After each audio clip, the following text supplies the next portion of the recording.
Bienvenue sur Je ne perds jamais, le podcast de tous les entrepreneurs. Inspiré par Nelson Mandela, vous irez chercher sur Wikipédia pourquoi. Je suis Patrick de Carvalho, un entrepreneur en série, pionnier de l'Internet depuis 1998. Créer sa boîte, beaucoup en rêvent, trop peu passent encore à l'acte, encore moins réussissent. Pour se lancer, confirmer ou agir, il faut avoir soif d'apprendre. Il y a 1000 choses à faire, à savoir faire. Donner pour recevoir, partager, transmettre, voilà ce qui m'anime. Débutants ou chevronnés, nous sommes là tous ensemble pour exécuter, pour apprendre les uns des autres. Soyez inspirés et inspirants et n'oubliez pas, je ne perds jamais, soit je gagne, soit j'apprends. Allez, go, on monte le son et c'est parti pour l'écoute.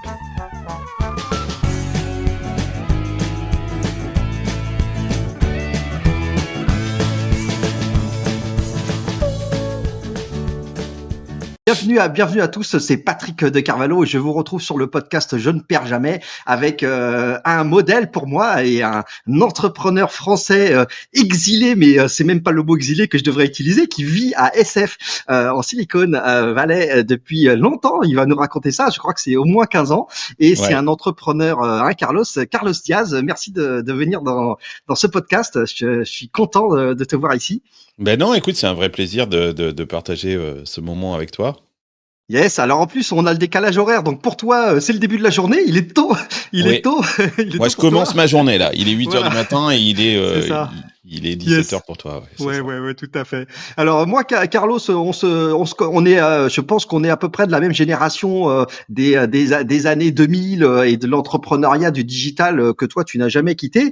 T'as eu un parcours d'entrepreneur émérite, tu vas nous raconter ça, un montage de boîte avec, je crois, ton frère, il me semble, que t'as revendu, et puis ensuite tout un parcours avec, pour ceux qui connaissent, un parcours d'investisseur. Je crois que tu es impliqué chez Isaïe, tu as aussi créé une opération qui s'appelait The Refiners, qui était un comment on appelle ça d'ailleurs, un accélérateur pour les Français aux États-Unis, hein, c'est ça. C'était, je crois que tu accompagnais des Français qui voulaient monter des boîtes aux US. Et puis là maintenant, tu as carrément enchaîné avec Diaspora Venture, qui est donc on va dire quoi, c'est un fonds d'invest. Oui, c'est un rolling fund en fait, c'est un fonds d'investissement un peu nouvelle génération, où on est une vingtaine d'entrepreneurs. Essentiellement des entrepreneurs qui investissons ensemble sur des projets très tôt, pré-seed, sur des entrepreneurs qui sont basés aux US. Quoi. D'accord, ouais, c'est vraiment là. Alors, c'est des entrepreneurs de toute nationalité, mais européens essentiellement, mais bon, après on fait des exceptions à la règle. On commence même à investir dans des Américains, mais notre thèse c'est véritablement d'aider. Moi, comme tu le dis, je suis arrivé aux États-Unis en 2010. Enfin, j'étais là un peu avant, mais je faisais des allers-retours. Et ce qui est très intéressant d'observer, c'est que, si tu veux, au début, venaient aux États-Unis, les Français qui venaient aux États-Unis, ils venaient ouvrir des boulangeries ou des restaurants français. Ensuite, on a une deuxième génération qui est venue travailler pour des grosses entreprises américaines, grosses boîtes comme américaines. Apple, Google ou des gens comme ça. Et puis, dans les années 2010, on a vu une nouvelle génération d'entrepreneurs français s'installer dans la Silicon Valley, non pas pour ouvrir une crêperie, non pas pour aller bosser chez Google, mais pour vraiment monter leur start-up comme des Américains et jouer le jeu de la start-up ici dans la Silicon Valley.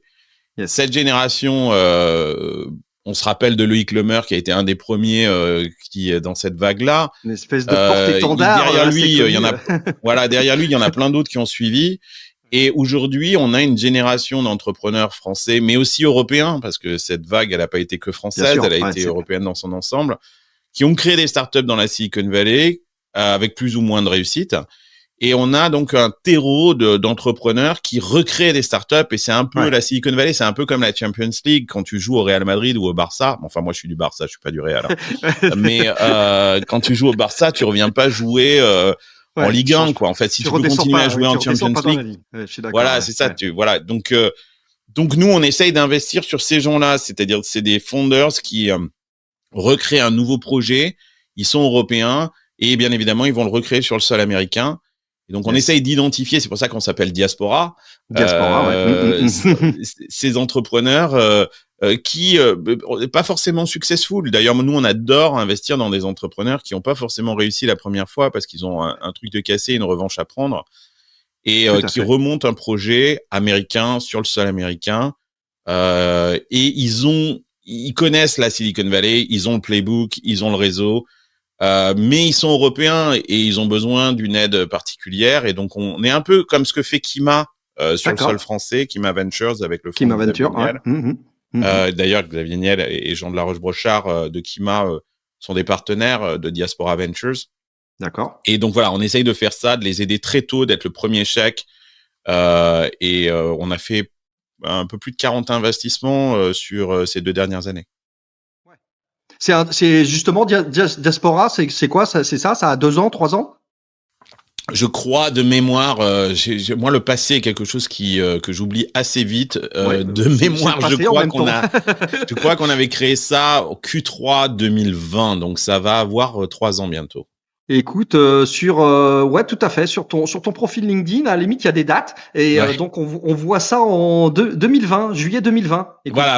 Voilà. Donc je suis pas très loin, donc juillet 2020, donc ça va 2020. Faire 3 ans bientôt qu'on a créé. Okay. Et en 3 ans, on a fait 42 investissements, je crois. Donc on fait à peu près 4 investissements par trimestre, pas plus. Yes. Et alors, je termine par les deux autres, je dirais, expériences et projets que tu mènes, puisque tu n'es pas, dans mon sens, un serial entrepreneur, mais un multi-entrepreneur, parce que tu gères plusieurs projets en même temps. Moi, c'est comme ça que je t'ai aussi beaucoup connu. C'était quand tu passais à la radio que tu faisais la chronique. Mais oui, tu faisais la chronique, et notamment aussi après sur la tech en Silicon Valley. Et c'est d'ailleurs parce que on t'a enlevé cette chronique que tu as créé ton podcast éminemment. Ouais, je me suis fait virer de France Info en fait. Bon, voilà. Non, mais je me suis pas fait virer de France Info parce que je disais des conneries. Enfin, je pense pas. Non, j'ai fait une chronique avec Jules Lavie, un journaliste génial, pendant 3-4 ans, qui s'appelait En direct de la Silicon Valley, 3 minutes tous les samedis matins. Moi, j'adorais, ouais. J'étais une star absolue chez tous les taxis parisiens. Mais non, j'ai adoré. Je connaissais pas du tout ce monde-là de l'audio, et moi, j'ai toujours un peu rêvé d'être journaliste. Ouais, c'est ça. Donc ça m'avait bien plu comme expérience. Et puis du jour au lendemain, France Info a changé la grille des programmes, et ils ont remplacé En direct de la Silicon Valley par une rubrique sur le rugby. Donc super. Là, j'étais plus du tout, adapté. Mais ça m'a fait un choc. Je me suis retrouvé un peu le bec dans l'eau, parce que je faisais absolument violent, pas ça pour l'argent. Carlos, c'était violent, quoi, comme truc. Ils m'ont prévenu 10 minutes avant d'enregistrer. Donc j'avais préparé ma chronique et tout. J'appelle comme toutes les semaines. Et là, on me dit mais on t'a pas dit. Non, mais c'est fini. J'ai dit non, je suis pas au courant. Et non, mais cette brutalité avec laquelle ça s'est passé, et ouais, je me suis dit merde, fais chier quoi en fait. Et puis là, c'est Richard Menveux de French Web qui m'a dit mais tu devrais créer un podcast. Crée ton média, quoi. Vas-y, crée ton truc. Ouais, t'as pas besoin de France Info, en fait. C'est génial ce que tu fais. Et puis, tu sais, j'avais des contraintes sur France Info. J'avais soi-disant un grand format. Et grand format, c'est 3 minutes. Ouais. Donc. Quel grand format. Voilà. Et Richard m'a convaincu de lancer ce podcast qui s'appelle Silicon Carnet. Exact. Où là, j'ai découvert un monde rempli de liberté. Où je pouvais, alors sur France Info, j'avais beaucoup de liberté éditoriale. Je pouvais parler des sujets que je voulais là-dessus. J'ai rien à leur reprocher. Ça, c'était bien. Avec le ton que je voulais. Mais là, je pouvais inviter qui je voulais. Je pouvais prendre le temps. C'était pas une question de 3 minutes, etc. C'est ça. Et je me suis pris au jeu, et Silicon Carnet, maintenant, on est dans la 4e saison de Silicon Carnet. Ouais, 2019, hein. Fin 2019, on voit là, je vois sur LinkedIn, c'est fin 2019 que tu annonces Silicon Carnet, le podcast. Et quel podcast, parce que en tout cas, moi, dans notre univers à nous, de la tech et tout ça, ça foisonne. Moi, ce que je trouve extraordinaire, et je le redis ici dans cette émission avec toi, c'est que on a en avant-première, on a le pouls de ce qui se passe là-bas, de ce qui se passe aux États-Unis grâce à toi. Tu vois ce que je veux dire? C'est ça que je trouve incroyable, c'est que en plus t'as des invités évidemment qui sont voilà tous plus incroyables les uns que les autres. C'est là dernièrement il y a eu des épisodes sur bon les retournements financiers avec la SVB, avec l'IA et tout ça. Et à chaque fois tu fais venir des pointures de fous qui sont. Ouais, non, mais c'est mes potes dans la Silicon Valley. C'est-à-dire que moi, en fait, tu vois, ça reboucle avec ce qu'on disait au départ. C'est-à-dire qu'il y a toute une, qu'est-ce qui me plaît, pourquoi je reste depuis tant d'années dans la Silicon Valley, c'est parce que je suis entouré de gens tous plus intelligents les uns que les autres et surtout plus intelligents que moi. Et on est toujours que la somme des gens qui nous entourent. Donc, en fait, j'ai des conversations avec ces gens-là sur un sujet qui me passionne, qui est la tech, bien évidemment. C'est un peu mono-sujet, la Silicon Valley. C'était vrai que c'est tech. Mais oui, si t'es fan de ce sujet-là, t'es au centre du réacteur. Et je suis entouré de gens et il y a une diaspora française, puisque ce podcast est en français. Ce que je voulais faire avec Silicon Carnet, c'était, il y a beaucoup de gens qui parlent de la Silicon Valley, mais qui ont jamais mis les pieds dans la Silicon Valley. C'est ça, qui n'y sont pas, quoi, qui en parlent. Ils en parlent en français, mais ils connaissent pas, ils sont pas sur place, et si t'es pas sur place, c'est compliqué d'en parler. Et puis, il y a plein de gens dans la Silicon Valley qui sont dans la Silicon Valley, qui sont des gens super intelligents, mais qui n'en parlent jamais en français, qui en parlent en anglais. Et donc, moi, je voulais faire une sorte de mix des deux, d'être dans la Silicon Valley, de faire parler les gens qui sont aussi dans la Silicon Valley, et les Français, quoi, les francophones en tout cas. Franchement, t'es le seul, Carlos. Franchement, si on regarde un peu les initiatives, il y a pas beaucoup, voire pas d'autres. Moi, je connais pas d'autres initiatives de podcasts en français qui parlent de ça, de la tech, de la Silicon Valley, etc. Donc c'est un positionnement unique. En plus, toi, tu en as fait vraiment un truc. Encore une fois, je te dis merci parce que on te le dit peut-être pas assez souvent, mais pour nous qui sommes justement à l'étranger et notamment en France, c'est vraiment un lien, un accès direct à ce qui se passe là-bas, et c'est extraordinaire de pouvoir avoir accès à ces informations, parce qu'on a beau faire de la veille et regarder ce qui se passe sur le net dans des articles, c'est pas pareil. Là, tu as vraiment des épisodes. Moi, j'ai des épisodes, clairement, je suis abonné, je les écoute chaque semaine et tout ça, parce que demain il y a un épisode qui sort. Ouais, demain il y a un épisode génial qui va sortir sur justement tout le business de l'espace et de la space tech. D'accord. Et j'ai eu deux invités incroyables. J'ai Mark Versten qui travaille chez Amazon à Seattle et qui est le directeur software du projet Kuipers, qui est le concurrent de Starlink. Il y a un mec qui a toujours été dans la Silicon Valley, qui a bossé chez Oracle, chez Apple, il a travaillé à l'iPad. Enfin bon, c'est un mec parcours de fou, extraordinaire, un parcours incroyable. Et j'ai Lucie Campagnolo aussi. J'essaye toujours d'avoir aussi, j'aime bien ça, quelqu'un dans la Silicon Valley et quelqu'un en France pour avoir une sorte de double vision du même sujet, avec une vision toujours francophone, mais de gens dans la vallée et de gens en Europe. Et c'est toujours très intéressant de regarder parce que c'est des perspectives super intéressantes. Et moi, j'essaye de jouer un petit peu l'intermédiaire, le bridge. Confronter les idées et tout, c'est assez top. Non, ça, c'est vraiment, effectivement, on peut dire que t'as réussi. Ils ont bien fait de te virer parce que tu vois, tu nous as offert. Exactement. Ils m'auraient pas viré si Silicon Carnet n'existerait pas. T'as raison. Exactement. Absolument. Donc, ils ont bien fait de te virer parce qu'on a gagné au change, parce que premièrement, tu t'exprimes avec des formats beaucoup plus longs. Donc, on est sur des 45 minutes, des 1 heure. Parfois, je crois que tu as même fait des épisodes qui poussaient à 1 heure et 1h30 sur des sujets qui sont. J'essaye de limiter à 1 heure parce que les gens m'ont expliqué. Et d'ailleurs, c'est une conversation que j'ai eue il y a pas longtemps avec un auditeur. Et en fait, les gens m'écoutent quand ils courent ou quand ils font leur gym. Et ils me disent, moi, j'ai un programme d'1 heure. Et donc, je t'écoute vraiment religieusement à chaque fois que je fais ma gym. Et dès que tu dépasses 1 heure, ça me fait chier parce que je passe à autre chose. C'est intéressant. Mais je veux, tu vois, les gens me disaient, ce serait bien que tu fasses un format de 30 minutes ou 15 minutes. Je me refuse de faire ça. J'ai envie vraiment de rentrer dans le sujet, prendre le temps. Je pense de façon générale, on prend pas suffisamment le temps. Et moi, je veux pas me mettre de contraintes. Je suis d'accord. Je suis pas un média. Je suis pas là pour rentrer dans une case. Si les gens trouvent ça trop long ou ça les fait chier, qu'ils arrêtent d'écouter, quoi. S'il y a aucun problème. En plus, écoute, je vais te dire, en plus tes épisodes sont évidemment, t'as démarré ça en 2019, donc t'as 4 ans, hein, c'est ça, 4 ans de podcast. Ouais. Tu as un niveau de montage, de professionnalisme qui est très poussé. Donc en plus, il y a les épisodes, ça permet de rentrer en profondeur. Tu fais des recherches avec des notes, ça serait plus court. Ça serait plus court. Un épisode de Silicon Carnet, c'est environ 10 à 12 heures de boulot. Ouais, tout compris entre la recherche. C'est ce que j'allais dire. L'enregistrement, c'est la partie fun, c'est 1 heure. Ouais.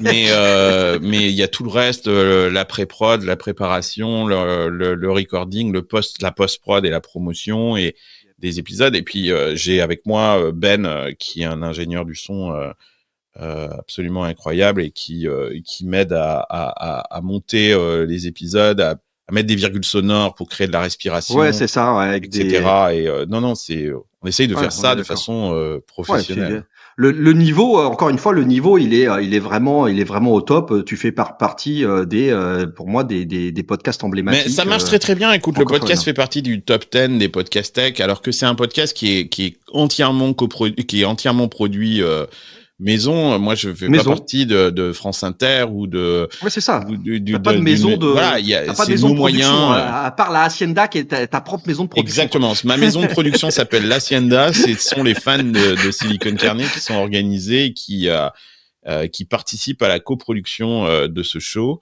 Yes. Chaque show a un NFT. On n'a pas besoin du NFT pour écouter l'épisode. Bien sûr. Mais si tu achètes le NFT, tu as des contenus additionnels.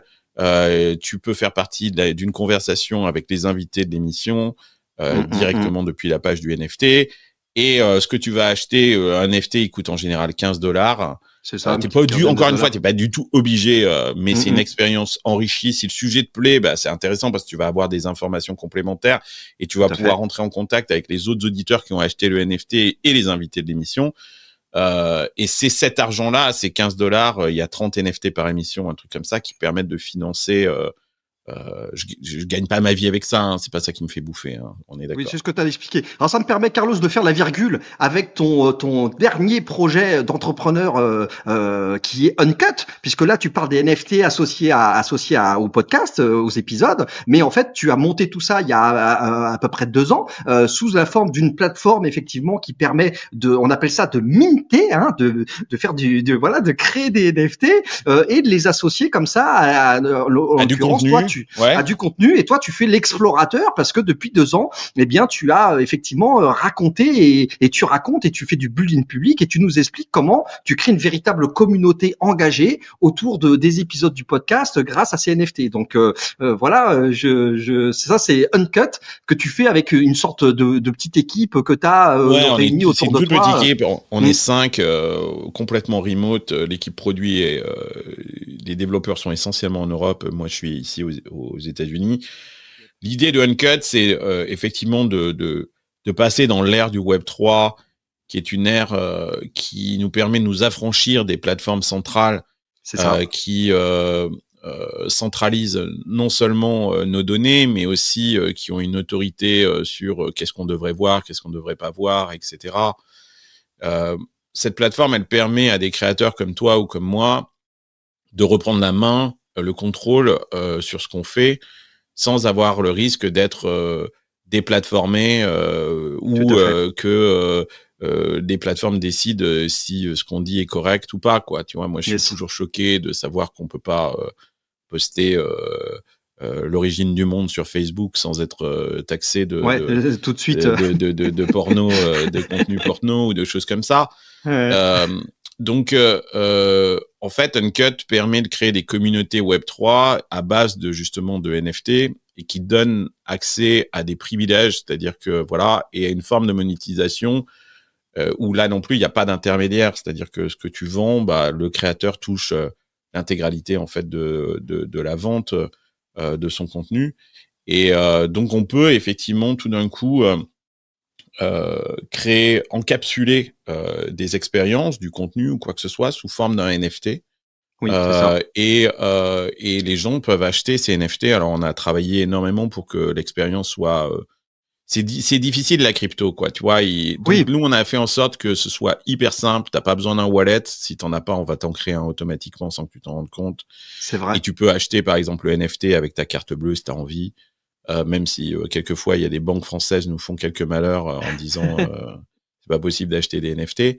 Mais voilà, on a essayé de faire que l'expérience soit hyper simple en fait pour l'utilisateur lambda. Et quand tu achètes ce NFT, ben, t'en es le propriétaire. C'est ça la grosse différence. Tu réfléchis en fait sur Internet, on est le propriétaire de rien.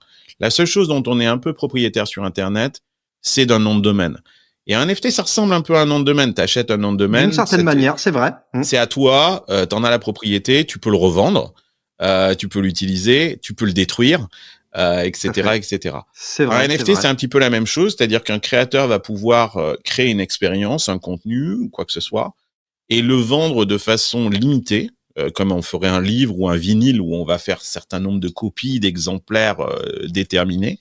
Et les propriétaires de ce NFT ont accès, c'est toi qui décides de quoi, ont accès à une expérience, un contenu particulier, mais ils en sont entièrement propriétaires. Ça veut dire quoi ? Ouais, c'est vraiment un acte de propriété. Ça veut dire qu'ils peuvent l'utiliser. Ils peuvent le céder à quelqu'un, le donner à quelqu'un, sans te demander la permission. Ils peuvent le revendre s'ils ont envie, etc. Exactement. Ils peuvent le vendre, ils peuvent le revendre et faire une plus-value dessus, d'ailleurs. Exactement. Ils peuvent aussi le détruire. Ça veut dire qu'en gros, ils le burnent et personne ne pourra jamais l'utiliser, cet avantage-là. Un peu comme un objet, finalement. Un objet, c'est exactement la même chose. Cette tasse, je peux boire du café dedans, je peux faire un café pour toi et te le filer. Je peux te vendre un café avec cette tasse et je peux détruire cette tasse, etc. Et cette notion de ownership, c'est-à-dire de propriété sur Internet, elle est très nouvelle en fait. On n'a jamais eu cette chose-là. Quand vous achetez un abonnement à Netflix, vous pouvez pas céder les droits à quelqu'un d'autre. C'est un abonnement intuitu personné, il est à vous. Et en fait, vous n'êtes que locataire, vous n'êtes jamais propriétaire des choses. Et donc, cette plateforme permet de faire ça et surtout de créer une conversation autour de ça. Moi, je pense que la vision qu'on a sur Uncut, c'est que demain, tout sera sous forme de NFT. Quand tu seras diplômé de ton université, ton diplôme, tu reçois sous forme de NFT numérique, quoi. C'est exactement. Un acte, ton diplôme, tu vas le recevoir sous forme de NFT. C'est un certificat. Et du coup, ce qu'on peut faire, c'est créer un réseau social autour de ces NFT. C'est-à-dire que automatiquement sur Uncut, quand tu as ce certificat de diplôme, tu seras directement connecté avec tous les autres propriétaires. T'as pas besoin d'aller les suivre sur LinkedIn, les rajouter ou tiens, lui je l'ai pas, machin, etc. Non, tous les gens qui ont ce même certificat sont connectés de façon immuable et éternelle. Et là, tu pourras discuter avec ces gens-là ad vitam aeternam sans te poser la question de les follower ou quoi que ce soit. Exactement. Non, là-dessus, c'est d'ailleurs, je te remercie de cette initiative parce que moi, je fais partie de ce réseau et j'utilise la plateforme. Et pour le podcast, je ne perds jamais. Je vais moi aussi me lancer dans des opérations de communautaires avec les différentes interviews et comme tu dis, en créant des NFT avec des bénéfices à l'intérieur. Et donc, j'en parlerai effectivement. Et je suis content que tu aies vulgarisé et rendu transparente le plus possible la technologie, parce que comme tu le dis, ça reste un truc qui fait couler beaucoup d'encre et à tort, les gens pensent que c'est très compliqué ou que c'est un truc, tu sais, les gens, moi j'ai l'impression que, je sais pas ce que t'en penses, mais ils sont restés figés au NFT d'art. Genre tu vois les monkeys et etc. Et en gros ça y est, ils bougent plus de là. Il y a eu cette opération qui a fait couler un max de légendes et puis en fait ils se rendent pas compte qu'en fait tu fais ce que tu veux avec un NFT. C'est un actif numérique dans lequel tu mets à l'intérieur ce que tu as envie. Et donc moi par exemple, je peux donner un exemple de ce que je vais utiliser pour faire ça. C'est les formations. Je suis en train de préparer des formations. Les formations, au lieu de les vendre avec un PayPal ou avec un paiement CB ou avec une plateforme en ligne, je vais les vendre sous la forme de NFT. C'est-à-dire que l'accès à la formation, ça sera avec le NFT, quoi. Ouais, mais la grosse différence en faisant ça, c'est que quand tu vends cette formation, le propriétaire de cette formation peut très bien céder cette formation à quelqu'un d'autre s'il veut pas l'utiliser. Et tu vois, c'est cette liquidité, cette capacité, cette mobilité, en fait, de biens numériques qui est super intéressante. Tu pourrais très bien dire, voilà, tu fais une formation et tu la vends à un prix plutôt correct, cool, au départ, et puis tout d'un coup, ta formation, elle a une réputation, mais elle a un nombre limité. Il y en a que 50. Elle est en nombre fini, donc elle prend de la valeur. Elle est en nombre fini, et ta formation, elle devient de plus en plus réputée, sauf qu'il y a plus de place. Et donc, en fait, les premiers qui l'ont acheté, qui t'ont aidé quelque part à mettre au point cette formation, peuvent décider de céder, en fait, leur token, ce certificat qui leur donne droit à cette formation, à un tiers, et sans te demander la permission. Et donc revendre ce truc-là. Donc ils en ont effectivement l'entière propriété. Et c'est vrai ce que tu dis, que malheureusement le NFT. Et ce qu'il faut comprendre, c'est que les NFT, ce n'est qu'une technologie. NFT, c'est comme si je te disais HTTP, quoi. En fait, c'est juste une technologie. Ce qui est terrible, ce qui s'est passé ces dernières années, c'est que bien évidemment des gens mal intentionnés, des spéculateurs, des pirates, ont utilisé cette technologie, et c'est toujours le cas quand une nouvelle technologie émerge. C'est toujours des gens mal intentionnés qui se l'approprient en premier, et ils ont détruit la réputation de cette technologie qui reste incroyable et qui nous permet non pas de devenir riche, mais de devenir libre. Parce que c'est ça finalement la véritable valeur de la blockchain. C'est pas de nous rendre riches. La valeur de la blockchain, c'est de nous affranchir de plateformes centrales qui décident pour nous et de nous redonner la liberté à travers cette propriété de faire ce qu'on veut, et avec ce qu'on acquiert sur Internet. Maintenant,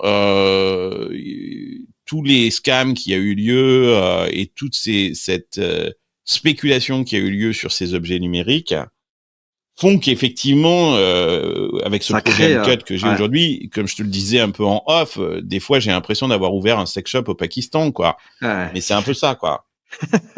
Aujourd'hui, alors toi, tu as un parcours d'entrepreneur à succès, multimillionnaire. On peut dire que tu as gagné de l'argent, t'as fait des millions. Et donc aujourd'hui, toi, est-ce que tu considères qu'Uncut, c'est en gros, c'est ta startup du moment, tu en fais une vraie startup avec laquelle tu as un business model avec laquelle tu veux gagner de l'argent? Est-ce que c'est en fait ton activité de fonds venture qui aujourd'hui est ta source de revenus principale? Comment t'organises ta vie d'entrepreneur après avoir organisé tes différents projets là? J'ai la chance d'avoir, avec mes précédents projets, j'avais créé une agence digitale en 97 qui est rentrée en bourse et qu'on a revendu finalement il y a quelques années à une grosse boîte du New York Stock Exchange qui a décoté la boîte et racheté l'intégralité en cash. Ok. J'avais créé c'était Emakina, ça, Carlos, hein, c'est ça? C'est Emakina avec ton frère. Exactement. Ensuite, j'avais créé un éditeur de logiciels, le premier éditeur de logiciels en SaaS en France, qui s'appelait Blue Kiwi Software, qui faisait des réseaux sociaux d'entreprise un peu comme Slack, mais en 2006, et qu'on a revendu avant l'heure, quoi. Avant l'heure. Et précurseur. Voilà. Et c'est avec cette boîte que je suis venu aux États-Unis d'ailleurs en 2010. D'accord. Et on a revendu cette boîte à Atos en 2012. Donc en fait, mes expériences professionnelles m'ont permis aujourd'hui d'être dans une situation où je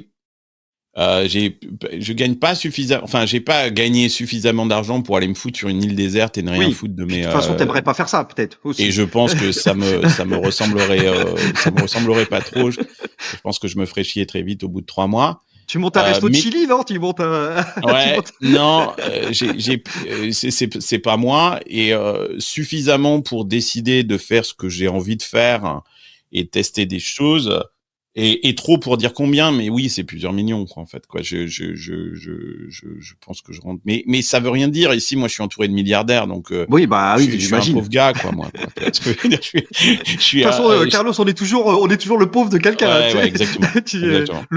Mais en tout cas, bon, voilà, ce que je veux dire par là, c'est que d'un point de vue de ton parcours, puisque ici, on est sur le podcast des entrepreneurs, avec le fait qu'on apprend toute sa vie, hein, je ne perds jamais, hein, soit je gagne, soit j'apprends.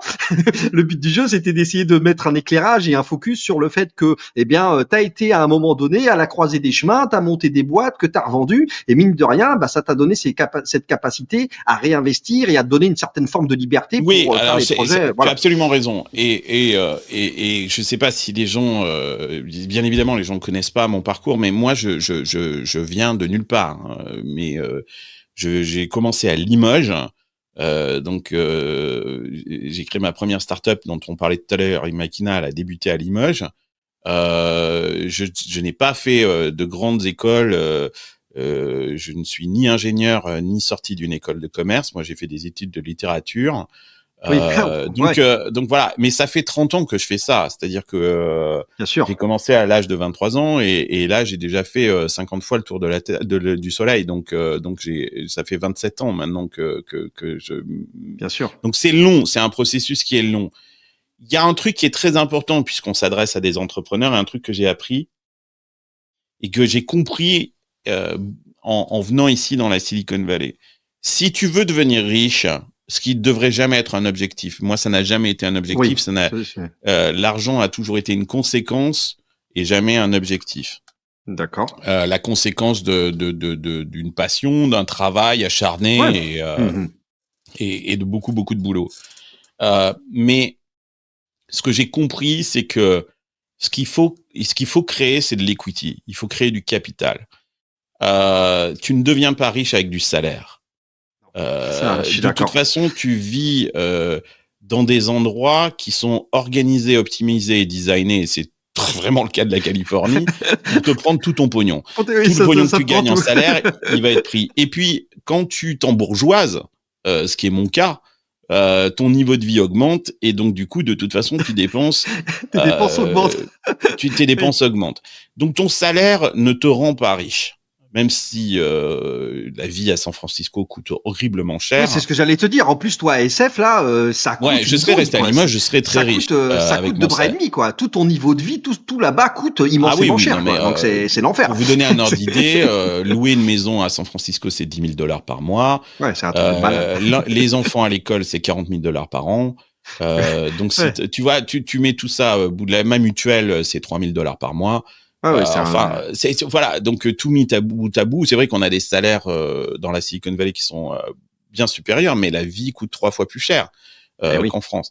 Donc le salaire ne te rend pas riche. Ce qui te rend riche, c'est de capitaliser et de créer du capital. Création de valeur, création de capital, ouais. Du capital, de l'equity, quoi, en fait. Donc il y a 4 façons de créer de l'equity. La première façon, c'est de créer ta boîte. Donc, en créant ta boîte, bien évidemment, au départ, en tout cas, tu as 100% du capital de ta boîte. Et comme ça ne crée pas de dividendes, tu le dépenses pas. Cet argent-là, en fait, tu le capitalises. T'as aucun moyen de le dépenser puisque ça vaut rien, en fait. Donc, en fait, ça t'oblige un petit peu que c'est comme si tu faisais grossir un pactole, mais qui n'est pas liquide, donc tu peux pas le dépenser. Donc tu crées ta boîte, c'est très risqué, mais tu as beaucoup de capital. La deuxième façon de créer de l'equity, c'est d'investir dans la boîte des autres. Au final, entre The Refiners et Diaspora, moi j'ai investi dans plus d'une centaine de startups. Finalement, c'est ce donc que là, tu fais. Donc là, c'est pas mes projets à moi, mais j'ai un petit bout d'equity. Donc je crée du capital dans plein de projets des autres. Donc j'ai utilisé aussi beaucoup, même de mon argent que j'ai gagné pour le réinvestir dans le projet des autres. Mais pour créer du capital, pour créer de l'equity. La troisième façon, c'est d'aller bosser dans une startup qui te donne du stock option. C'est ça, ce qui est une règle absolue ici dans la Silicon Valley. Ouais. Les gens sont plus intéressés par le stock option que tu peux avoir que par le salaire. C'est monnaie courante. La quatrième façon, c'est d'hériter. Alors ça, c'est pas du tout mon schéma. Moi, j'ai pas de famille qui m'ont cédé un pactole ou un capital. Mais voilà, c'est les 4 façons de créer de l'equity. Il y en a pas d'autres. Ce qui m'a rendu riche, et encore une fois, entre toute proportion gardée, c'est pas mon salaire. Mon salaire, je l'ai toujours dépensé, ou alors j'ai fait en sorte que le salaire soit le minimum possible pour me permettre de faire ce que je faisais. Aujourd'hui, sur Uncut, mon salaire ne me paye même pas ma vie à San Francisco. Elle subvient qu'à une partie de mes frais. Non, mais c'est le capital. Donc le conseil, c'est moi, je me lève tous les matins. Super conseil. Enfin, c'est pépé. Ouais, je me lève tous les matins et je me dis combien de capital est-ce que j'ai créé aujourd'hui? C'est ça la question que je me pose. Création de capital, création de valeur. Et comme tu dis, à la limite, t'investis chez les autres, ou alors c'est tes propres aventures. Ou alors c'est mes propres projets. Voilà. Mais ce qui compte véritablement, c'est le pourcentage d'equity que j'ai gagné à la fin de la journée, soit avec mes projets ou soit avec le projet des autres. Il y a un truc que toi tu vis à plein parce que c'est très caractéristique des États-Unis et en particulier, enfin partout dans les États-Unis, mais encore plus à San Francisco. Ce que nous on fait pas en France ou en Europe, c'est le côté de redonner, tu sais, de réinvestir. Hein, tous ces entrepreneurs qui sont éduqués comme ça dans les grandes écoles, les universités américaines, etc. Quand même, il y a cette culture de ils recréent des boîtes, ils réinjectent, etc. Nous, pas trop. Moi, j'ai l'impression qu'en France, tu vois, en gros, c'est tu prends l'oseille et tu te barres, quoi. Et en gros, comme tu dis, tu vas t'acheter un hamac aux Bahamas ou je sais pas quoi, mais t'as beaucoup moins cette notion de revenir dans l'entrepreneuriat, de resupporter, tu vois, tous les grands entrepreneurs qui ont fait des fortunes, les mecs qui financent leurs écoles de malades. Moi, en France, il y a pas cette notion de Si, il y en a quelques-uns. Xavier Niel est certainement le meilleur exemple de ça, quoi. C'est-à-dire que c'est vraiment le mec qui. Ça fait un, quoi. Oui, t'as raison. On aurait besoin de 100 Xavier Niel. Il y en a d'autres aussi. Il y a plein de. Il y a Frédéric Montagnon, il y a Marc Simoncini, il y a Jacques-Antoine Granjon, il y en a plein. Fred Mazzella. Ça, c'est des potes. Qui redonnent comme ça, qui réinjectent, ils réinjectent, mais c'est vrai que ça reste des exceptions, même si ça s'est beaucoup amélioré. Et c'est vrai que dans la Silicon Valley, c'est une règle de base. Quoi. C'est la normalité, quoi. C'est le truc normal. C'est la normalité parce que justement, ce que je disais tout à l'heure, c'est une façon de créer de l'equity. Alors cette equity. Et puis, je pense qu'il y a aussi une mentalité qui est une expression qui est très caractéristique dans la Silicon Valley, qui est peut-être moins culturelle en France et en Europe. C'est ce qu'on appelle le pay it forward. C'est-à-dire que, grosso modo, il y a cette logique de redonner à l'écosystème parce que, je te donne un exemple. Par exemple, quand j'ai créé The Refiner, ce programme d'accélération, j'avais jamais monté un programme d'accélération. Ouais, et donc j'ai été voir Marvin Liao, qui était le patron de 500 Startups à San Francisco et que je connaissais pas. Et je lui ai dit, écoute, je m'apprête à faire ça. J'aimerais bien m'asseoir 30 minutes avec toi parce que j'ai quelques questions. Je sais pas du tout, j'y connais rien et toi tu fais ça beaucoup mieux que moi. Et instantanément il me dit ouais bah pas de problème, voyons-nous jeudi. Et puis un meeting qui devait être 30 minutes s'est transformé en une conversation de 2 heures. Et au bout d'un moment, il me donnait toutes les clés, toutes les recettes. Alors qu'en fait, j'étais en train de créer quelque chose qui allait être concurrent à son accélérateur. De son truc à lui. Et à un moment, je me suis arrêté. Je lui ai dit, mais Marvin, pourquoi est-ce que tu me donnes toutes les clés, toutes les clés, quoi. du truc. Et il m'a dit, écoute, c'est très simple, Carlos. Moi, tu t'apprêtes à monter un accélérateur. Donc, tu t'apprêtes à rentrer sur mon marché. C'est mon marché. Je ne peux pas t'empêcher de le faire. Tu vas le faire. Maintenant, si tu le fais, j'ai intérêt à ce que tu le fasses le mieux possible, parce que si tu le fais pas bien, tu vas détériorer mon marché. Ouais, c'est pas faux. Et donc, il faut que tu sois bon, parce que si tu détériores mon marché, ça va m'impacter moi aussi. Bien sûr. Et donc, je suis là pour t'aider, pour faire en sorte que tu sois bon, parce que on va faire ensemble grandir le gâteau, et donc on va tous les deux en profiter. Ben, c'est ça le pay it forward. Ouais. Cette mentalité, je ne l'ai trouvée pour l'instant nulle part ailleurs que dans la Silicon Valley. Ils ont pas peur, quoi. C'est pas genre je possède l'information donc j'ai le pouvoir. Non, là je donne. Il y a une confiance dans la Silicon Valley à créer ensemble un gâteau et de le faire grandir ensemble parce que si on le fait grandir, on ne pourra pas le faire grandir seul.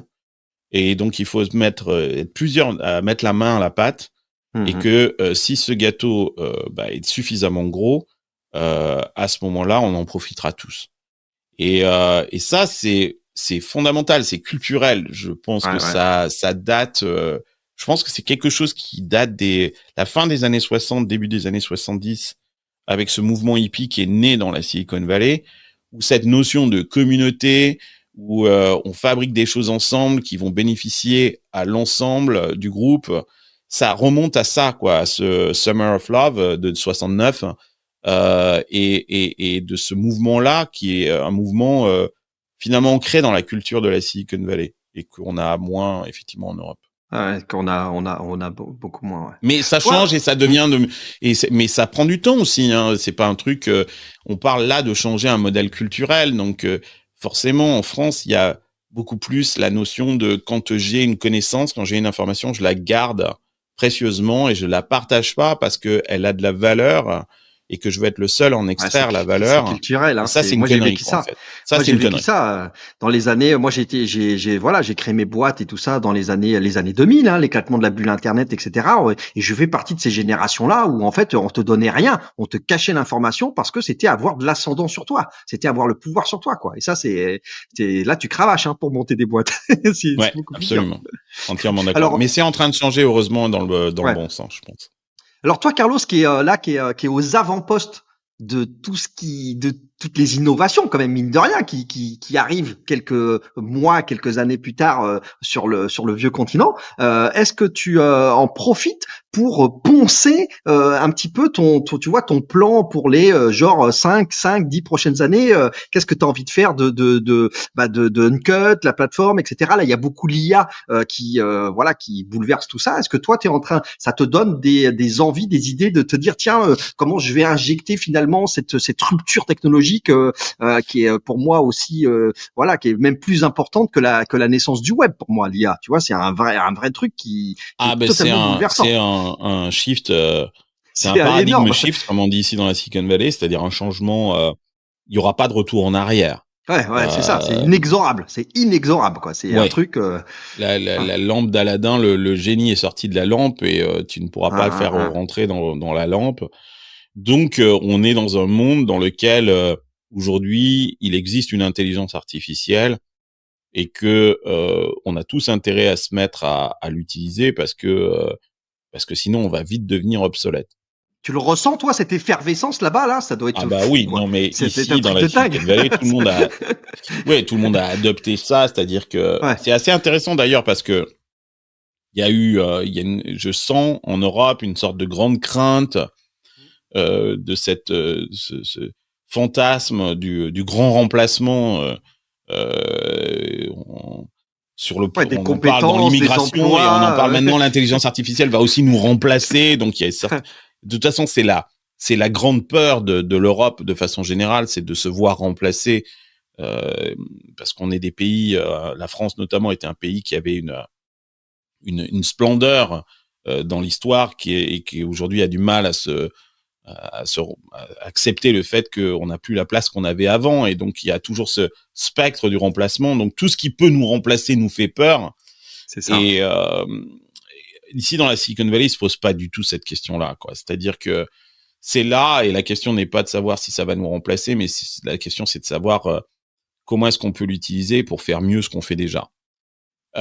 D'ailleurs, cette crainte du remplacement, elle n'est pas fondée technologiquement. Quand tu regardes toutes les technologies qui ont émergé, ça n'a pas détruit de l'emploi. Au contraire, ça a plutôt créé de l'emploi. Tu prends par exemple l'automobile. L'automobile, au-delà de l'automobile en question, a développé tout le tourisme. Tu vois, les hôtels, toute cette industrie parallèle, elle est née parce que l'industrie automobile. Donc, cette intelligence artificielle va faire naître aussi plein de nouvelles industries et de nouveaux métiers. Mais il y a des métiers qui vont effectivement disparaître. Mais c'est pas l'intelligence artificielle qui va faire disparaître ces métiers-là. Et je pense que c'est important que les gens comprennent ça. Je prends par exemple le métier d'avocat. L'intelligence artificielle, même si elle a toute la connaissance, c'est-à-dire qu'elle connaît, peut connaître tout le code civil, toute la jurisprudence, mieux que n'importe quel avocat. Mais l'IA ne va pas remplacer l'avocat. Mais c'est l'avocat qui utilise l'intelligence artificielle qui va remplacer l'avocat qui n'utilise pas. Ceux qui ne le font pas. Ouais, on est d'accord. Ouais. Donc en fait, il s'agit pas de remplacer, mais c'est un outil qui va augmenter les individus. Il y a ceux qui vont l'utiliser pour s'augmenter soi-même, c'est-à-dire pour être plus intelligent, plus performant, plus productif. Et à partir du moment où l'individu sera augmenté, bien évidemment, il va remplacer celui qui n'est pas augmenté. C'est comme si, par exemple, imagine l'image suivante, que à la préhistoire, t'es là et tu marches, et puis tout d'un coup, un jour, tu croises un mec sur un cheval, et il te double à cheval. Et là, tu te dis, ah putain, merde, il faut que j'apprenne à courir plus vite. Tu ne courras jamais plus vite qu'un cheval. C'est physiquement absolument impossible. Ouais, c'est ça. Donc le travail, ce n'est pas de gueuler sur le mec qui vient de te doubler à cheval ou d'essayer de courir plus vite que le cheval, mais c'est de trouver un cheval et le dompter et de mettre aussi à devenir un cavalier et pas simplement un marcheur. Donc c'est ça l'enjeu qui est en face de nous. Cette technologie, elle est là. Il faut qu'on apprenne à l'utiliser. Il faut aussi qu'on y mette des barrières, qu'on la régule parce qu'elle peut être dangereuse, cette technologie. Mais ça, c'est le travail des régulateurs. Mais nous, en tant qu'individus, on doit se l'approprier. Moi, ma fille, elle est à Berkeley, mais elle a fait ses 2 premières années à Sciences Po. Sciences Po lui a expliqué que c'était absolument banni et qu'on ne pouvait pas utiliser l'intelligence artificielle. Et moi, je lui ai dit, Inès, surtout, n'écoute pas Sciences Po, qu'en fait. Tu t'en fous. Je veux que tu utilises l'intelligence artificielle à fond. Et que tu utilises cet outil-là pour faire... qui savent l'utiliser, qui savent l'adopter, qui savent l'appréhender. Ah bah oui, complètement. Hein. Moi, je suis complètement d'accord avec toi. Ouais. Alors moi, ce qui m'inquiète, c'est que toi, aux États-Unis, tu vois les entreprises qui adoptent l'IA de manière très rapide, parce qu'en plus ils ont moins de contraintes que nous ici en France, en Europe, avec le RGPD et tout le tralala. Et donc moi ici, tu vois, sur la France, je vois beaucoup d'utilisateurs individuels. Tu vois, allez hop, je prends mon abonnement à ChatGPT+, etc. Mais l'entreprise en tant qu'organisation, elle freine des cas de fer. Donc ce qui va se passer, c'est que les écarts, comme tu dis, ils vont se creuser, mais encore plus vite, parce que on pourra dire ce qu'on veut, mais les métiers je dirais fonctionnels tels que le marketing, communication, tu vois ce que je veux dire? Alors le code, j'en parle même pas, hein, parce que moi les équipes de dev qu'on a qui utilisent Copilot et les assistants en code, mais c'est une tuerie. Les data analystes. Les data analystes. C'est un truc de malade ce qui est en train de se passer. Ouais. Et les data scientists ou data analystes, c'était un métier absolument, il y a encore quelques années où on disait machin. Aujourd'hui, tu donnes un set de data à un modèle d'intelligence artificielle et il te sort toutes les stats, tu peux le prompter, c'est-à-dire que tu peux l'interroger en langage naturel. Exact. Pour lui donner. Sors-moi le tableau, la synthèse. Voilà, tu lui balances un téra de données et ensuite tu peux l'interroger en langage naturel. C'est un truc de malade. Donc, écoute, je pense que effectivement, mais l'Europe est un vieux continent où finalement la place des gens, elle s'acquiert au prix de nombreuses années, de nombreuses concessions. Et je pense que les gens, ils ont du mal, ils se disent, putain, j'ai mis 20 ans à arriver à ce poste. Aujourd'hui, il y a un truc qui vient, une sorte de baguette magique et qui vient mettre en péril, finalement, ce que j'ai mis 20 ans, un statut que j'ai mis 20 ans à acquérir. Et on n'a pas ça, effectivement, aux États-Unis où il y a beaucoup plus de liquidité. Les choses, les postes et les statuts, ils s'acquièrent beaucoup plus vite ou ils se perdent aussi beaucoup plus vite. Donc je pense que c'est ça. Carlos, c'est ça, c'est que l'écart, il y avait déjà un écart entre, tu vois, la tech, la Silicon Valley et puis le reste du monde, l'Europe. Là, c'est moi ce qui me turlupine un peu, c'est ça, c'est de me dire waouh, il y avait déjà un décalage, il y avait déjà, tu vois, une vitesse d'exécution qui était différente. Là, je dirais que il y a un effet exponentiel. C'est que là, c'est pas une question de vitesse, c'est pas une question d'accélération, c'est que là, c'est une rupture. Parce que la technologie, elle est disponible aussi bien pour les Français que pour les Américains. Oui. Et c'est la même. Il y a, encore une fois, je pense, une différence culturelle. Les Américains, leur mindset, il est basé sur « just do it ». C'est Nike. C'est-à-dire qu'ils sont dans le doing. Ce qui valorise, en fait, c'est le fait de faire des choses. J'avance, j'exécute. Ouais. Voilà, ce qui compte, c'est l'action. En France, et c'est pas une mauvaise chose, hein, ce qui est valorisé, c'est la réflexion. C'est de réfléchir aux choses, et c'est génial, on a besoin de réfléchir aux choses, parce que souvent les Américains ne réfléchissent pas suffisamment aux choses. Mais on est dans un modèle culturel qui est basé beaucoup plus sur la morale, c'est-à-dire qu'est-ce qui est bien, qu'est-ce qui est mal, et pour répondre à cette question-là, ça demande de réfléchir, et ça prend beaucoup plus de temps que les États-Unis sont basés sur un modèle qui est beaucoup plus basé sur le légal, c'est-à-dire qu'est-ce qui est légal et qu'est-ce qui est pas légal. Si c'est légal, je le fais.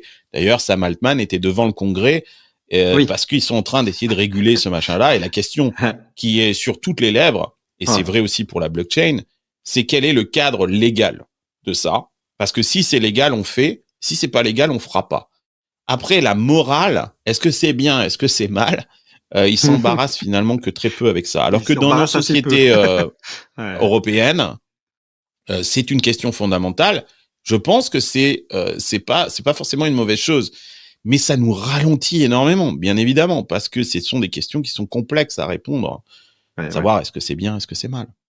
Là, le danger, Carlos, c'est que jusqu'à présent, tu sais, on parlait beaucoup de la transformation digitale. Il y avait une notion de vitesse. Moi, là, ce qui m'effraie un petit peu, c'est qu'on est au-delà de la vitesse. C'est-à-dire que là, tu passes du karting à la Formule 1. Hein. C'est-à-dire que c'est plus, c'est le rattrapage. Ouais, c'est bon, j'ai le temps, je vais m'y mettre. Non, mais là, tu pourras pas t'y mettre. C'est comme tu dis, c'est comme l'histoire du cheval. Même moi, dans la Silicon Valley, et c'est mon quotidien, je me sens largué. Hein. Donc, je pense que tout le monde est largué. T'as pris un abonnement à $20 là, à ChatGPT? Oui, bien sûr, j'ai pris l'abonnement pour avoir ChatGPT 4 et utiliser ChatGPT 4. Il faut vraiment regarder ce que vient de sortir Google la semaine dernière, Bard, avec Bard, qui est en train de catch up très rapidement avec ChatGPT. C'est très intéressant et ils vont pas. En plus, ils vont distiller ça dans tous les outils Google. Donc là, ça va être un truc, ça va être complètement natif, onboardé à l'intérieur de tout. Ouais, mais regarde, Google, ils ont un boulevard devant eux s'ils exécutent correctement, et je pense qu'ils vont le faire parce que ce sont des gens intelligents. Mais prends par exemple ton agenda. Tu ouvriras ton calendrier et le fait de pouvoir prompter ton agenda, c'est-à-dire de dialoguer avec ton agenda et de dire à ton agenda, j'ai besoin de caler un meeting de 1 heure avec Patrick de Carvalho. Qui se trouve en France alors que moi je suis à SF et donc décalage horaire et tout ça. Et je parle en langage naturel là, tu vois. C'est ça. Et donc envoie un mail à Patrick pour lui poser la question, etc. Et là, la suite de Google va s'organiser, va envoyer un mail avec rédiger le mail. Avec Gmail, Google Agenda. Tu vas lui répondre, il va interpréter ta réponse, il va trouver un slot dans l'agenda, fixer le slot dans l'agenda, m'envoyer un mail de confirmation. T'imagines le temps qu'on a gagné rien qu'avec ça. Non, ce temps qu'on va gagner, on va l'utiliser à faire d'autres choses qui ont de la valeur et donc créer de la valeur. Donc je pense que cette intelligence artificielle va drastiquement augmenter le PIB mondial. Les estimations, c'est de l'ordre de 7%. C'est colossal si on arrive à augmenter le PIB mondial de 7%.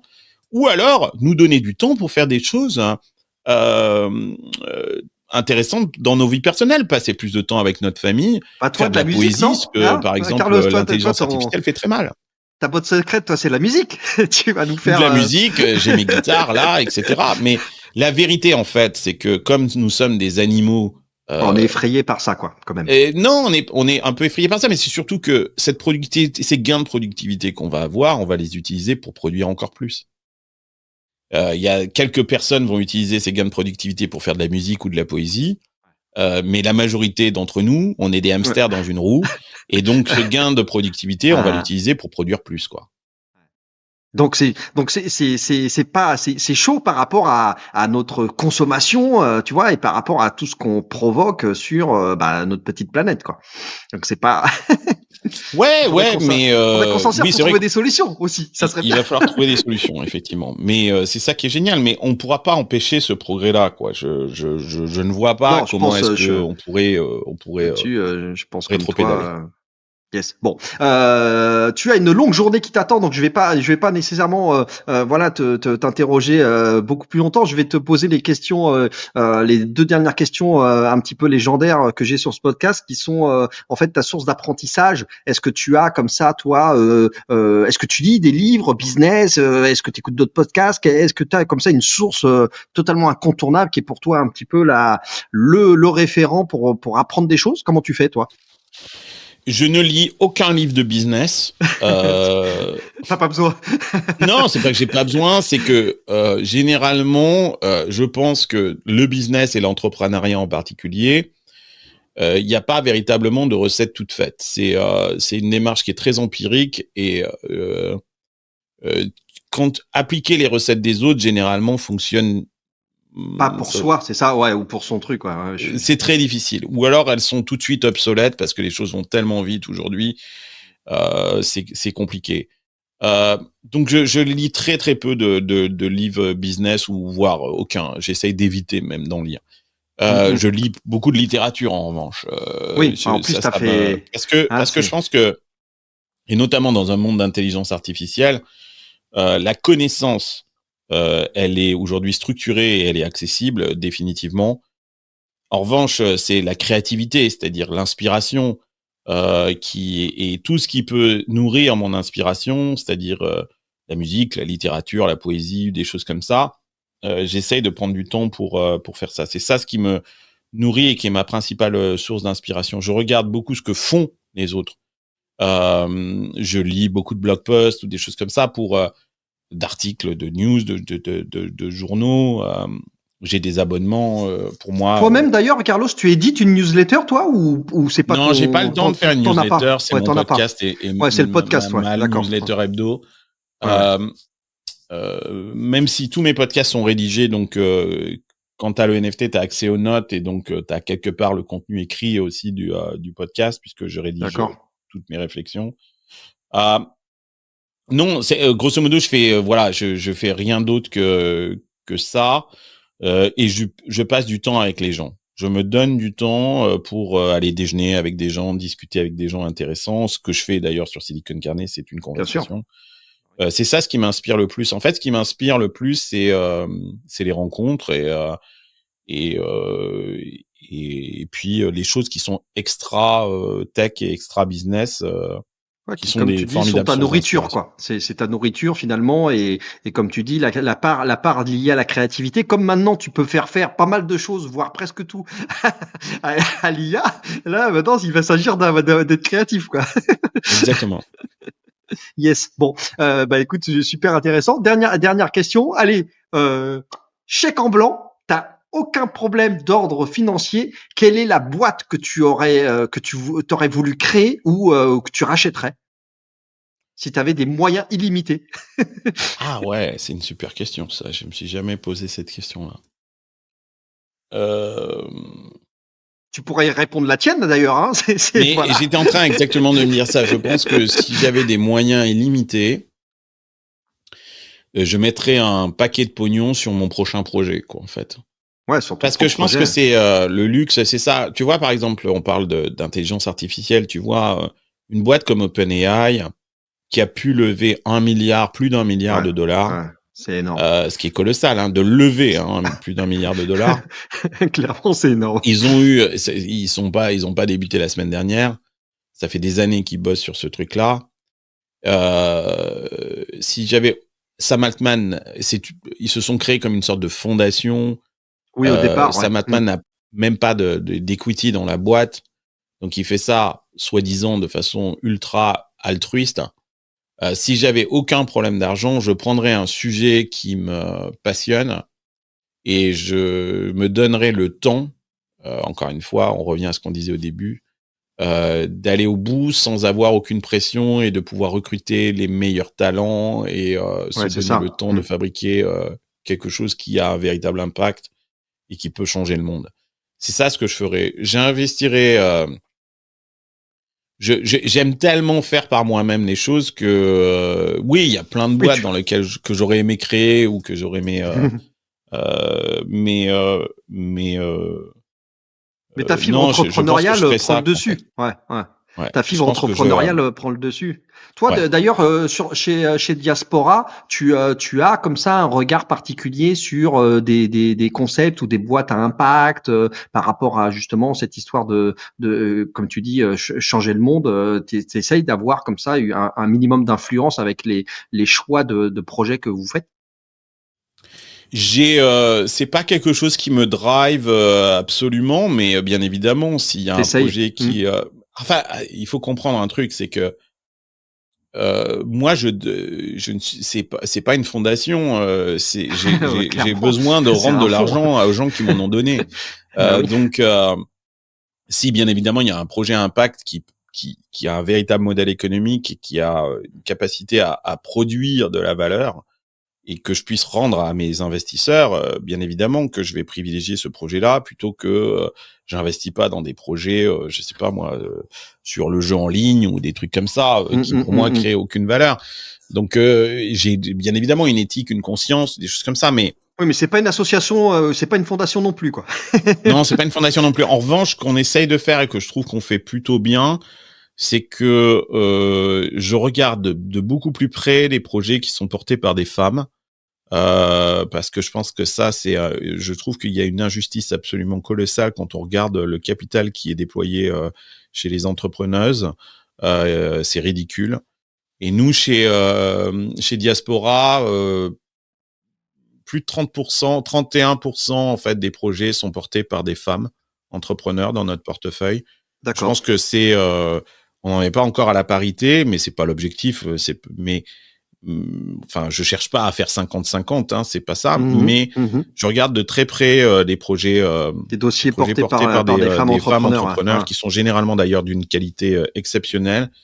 Et je suis assez fier que 30% du portefeuille soit porté par des femmes entrepreneurs. Ça, je trouve ça c'est voilà. Donc je te rejoins là-dessus pas mal parce que tu vois, sur les interviews que je fais, j'ai beaucoup de femmes, plus de femmes que d'hommes, et effectivement, comme je tombe sur des talents, mais vraiment qui sont incroyables, et je trouve qu'elles ont une sensibilité très très incroyable, quoi. Et c'est pareil sur Silicon Carnet, j'essaie de faire en sorte, donc j'ai 2 invités, d'essayer toujours d'avoir un homme et une femme comme invité. Et quand on te dit que il y en a pas, c'est faux, c'est absolument faux. Ouais. Elles existent, sauf qu'elles ne sont peut-être pas aussi visibles que les mecs. On leur donne pas la parole, on les met pas assez en lumière. Voilà, c'est juste qu'il faut aller les chercher. Et puis souvent, les femmes ne se mettent pas autant en avant que les mecs. C'est pour ça d'ailleurs qu'elles sont plus intelligentes. Elles ont pas ce principe d'ego, machin. Donc c'est à nous d'aller chercher ces gens-là et d'aller les amener et les mettre au devant de la scène et de faire cet effort-là, parce que c'est pas vrai qu'elles n'existent pas. Elles sont bel et bien là, et il y a des gens et elles sont très intelligentes et elles ont des projets magnifiques. Mais c'est à nous, et on a une responsabilité, nous mecs, d'aller les chercher. Et je ne fais pas ça dans une démarche féministe. Je fais ça parce que ça me rend meilleur en tant que mec de faire ça. C'est pas par féminisme que je fais ça. Je fais ça parce que je pense que si tu veux être un mec bien, tu ne peux pas supporter cet état de fait et cette injustice qui existe aujourd'hui. Et donc, je me dois de faire l'effort. Et j'essaye de faire l'effort, tant en tant que dans mon podcast, que aussi en tant qu'investisseur. Yep. Bon, super. Carlos, super moment passé avec toi. J'ai hâte de découvrir le futur projet dans lequel tu dois déjà être en train de travailler dans l'ombre. Quelques idées. Te connaissant, ça va pas s'arrêter là.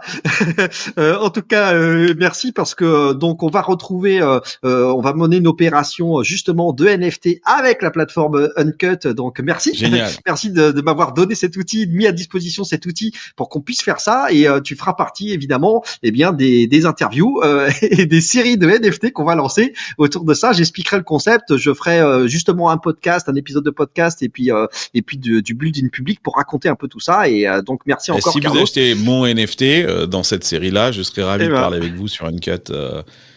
Génial. Et de continuer cette session avec vous, les auditeurs.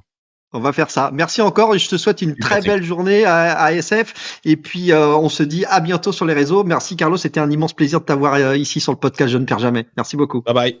C'est déjà fini pour cet épisode.